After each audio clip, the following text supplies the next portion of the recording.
So, of course, this is all against the backdrop of the trade war or the escalating trade tensions with the United States. Where do you see the relationship between China and the United States going? Is this a divorce? Well, I think you look at from post-WTO, there's increasing connectivity between business society and how community relies on each other for various services, goods. So I think in the long run, there's a lot of reason that there will be a lot of mutual benefits for further interactive activities in businesses and in finance. So that's why we are very excited about the opportunities here, especially given what Li Keqiang has said today, reinforcing the fact that the country has a direction to open up, and this is exactly the moment that we're waiting for.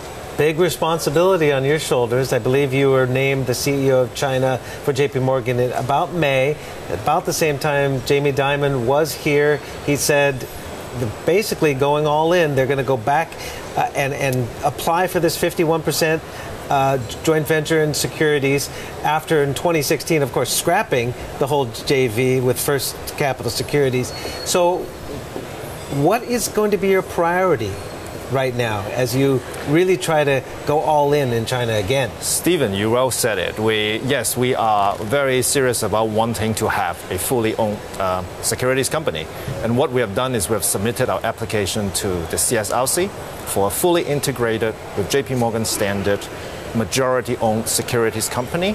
And we hope that at one point, subject to regulatory approval, we can take that to a full ownership. And on top of that, we also have a strong desire to pursue a majority ownership for our asset management JV on the ground. We are working closely with our partners and again, CSRC, to make sure that at the right time we have an opportunity to also get to a majority ownership for our asset management JV. Now, the CSRC has said that they will review the application. I believe it's you, it's UBS, it's Nomura, all in the same boat as far as getting the first applications in after this opening up. They say they will review it in an efficient manner and, again, accordance with Chinese law. You must be in constant dialogue with authorities. What indication are you getting as far as the time frame?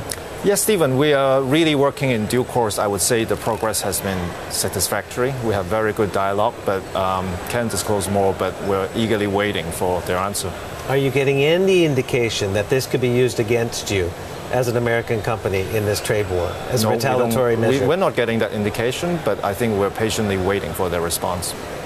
Any indication? Are we talking about a year from now, 2 years? What's your time horizon?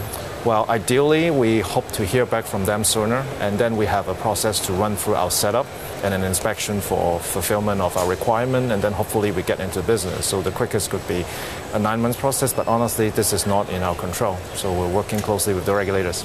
Any other guidance as well? As you mentioned, the fund management joint venture, you want to, I think it's 49% right now, you want to take majority control of that as well? Yes, that's something that we are working with our partner closely. We have a long-run partnership which has been fulfilling very well. We have more than 25 billion asset under management in the JV. We have a very good partnership with our partner there in the asset management side. So it's a process that's work in progress. How hopeful are you on the securities joint venture? Again, I mean, up to 51%, and as Jamie Dimon said, up to 100 if they allow it within perhaps 3 years. But this is a very competitive market. Li Keqiang just talks about leveling the playing field, but you really got the cards stacked against you in many ways, don't you? What are the big barriers? Yes, Stephen, I'm more glass half full. I am confident, and I keep hearing from Chinese senior leaders about their commitment, and I think it's real. We know it's a process that needs to be paced, and to be fair, a country of this size to open up will take time to get the confidence and make sure everything runs smoothly. So we're patient, and we'll remain patient. What kind of structural barriers do you see? Aside from, of course, you have not gotten approval yet of the application, but do you see structural barriers to really making a dent in the equities space, which is your expertise? You spent, I believe, 11 years as the co-head of global equities at JPMorgan. Yes, that's my last role. And I think there are a lot of things such as broader access to international investors. We've seen actually, however, the regulation changes of quadrupling the Hong Kong, Shanghai, Hong Kong, Shenzhen Exchange Connect, right? So that's really a good injection of more access bandwidth for global investors.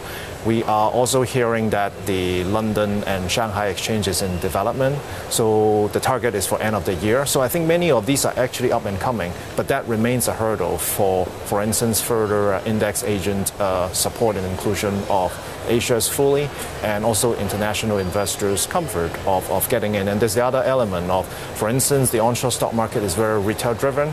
So, of course, our asset management company is very eager to get involved and bring our global expertise to the country and help on advisory on various asset management products. And we are actively engaged with regulators and investors as well. What kind of hiring and where are your priorities? There are a lot across all areas in banking, asset management, in custodian services, and in markets area, in fixed income, and in equities. What are your clients asking advice from you? I mean, are you getting any messages or meetings increasingly given this trade war? Oh, yes, absolutely. As far as whether we need to move, how do we pay manufacturing moving to other places? What are they asking you most? Look, I think the market side, the idea remains the speed of the opening up and what is the best way to capture the opportunities. And my advice really is we should get on the ground and engage with regulators and ensure that we have the right connectivity, because the development is really dynamic and fast. You look at the last 18 months, the speed to which that in Bond Connect, Stock Connect, and also renminbi internationalization. And by the way, we also got designated, right, as the first non-Chinese, right, renminbi clearing bank in the U.S., and we think that's a major area where future development of trade flow and commercial flows will happen when CNY becomes more recognized in global trade basis. So I think there are a lot on our clients' mind, may it be a commercial company, corporate, or an investor. So we're actively involved with them to better understand what are the particular things that we all need to be paying attention. But I think this is the most dynamic space, and our bank is fully committed to put our full force to ensure our client experience is there.